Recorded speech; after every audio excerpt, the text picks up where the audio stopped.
Mga kapuso, #1 pa rin ang GMA Network sa Urban Luzon at Mega Manila. Base po yan sa Nielsen TV Audience Measurement. Balitang hatid ni Julius Segovia.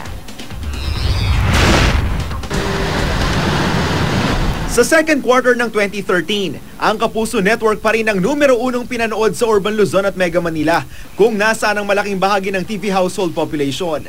Ayon sa leading rating service provider na Nielsen TV Audience Measurement, 34.6% ang total day TV household audience share ng GMA sa Urban Luzon, lamang ng 3.3 points sa ABS-CBN. 21.3 points naman ang lamang sa TV5. Hindi rin natinag sa pagiging number 1 ang GMA sa baluarte nitong Mega Manila.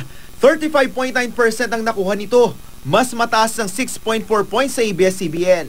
Angat din ng 21.6 points sa TV5. Kung TV household audience share naman sa buong bansa ang pag-uusapan, noong July, tayo sa number 1 ang GMA at ang ABS-CBN. Nakakuha ng 34.4%. On the matter of the ratings, the anticipation is that the ratings will further improve for the balance of the year. Nito ring unang 6 na buwan ng taon, nagtala ng double-digit growth ang Kapuso Network nang umabot sa 6.725 billion pesos ang net revenues ng kumpanya, 14% na mas mataas na naitala ng isang taon sa kaparehong 6 na buwan. At kahit ginastusan ng husto ng GMA ang mga programa nito para higit pa itong mapahusay, tumaas pa rin ang net income ng GMA ng 12%. In the first half, apart from Indio, we had tremendous expenses in covering the election.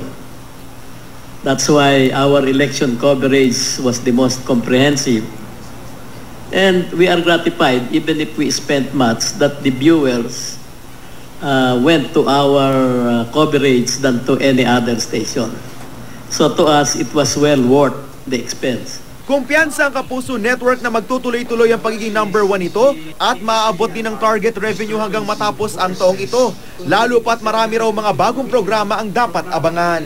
Because the second half is always higher in revenues, traditionally speaking and historically, than the first half. As I said, we are projecting higher gross and higher net this year than last year. There are a number of programs that are in the pipe to be launched fairly soon, and the expectation is that these will build on the current ratings and take us further.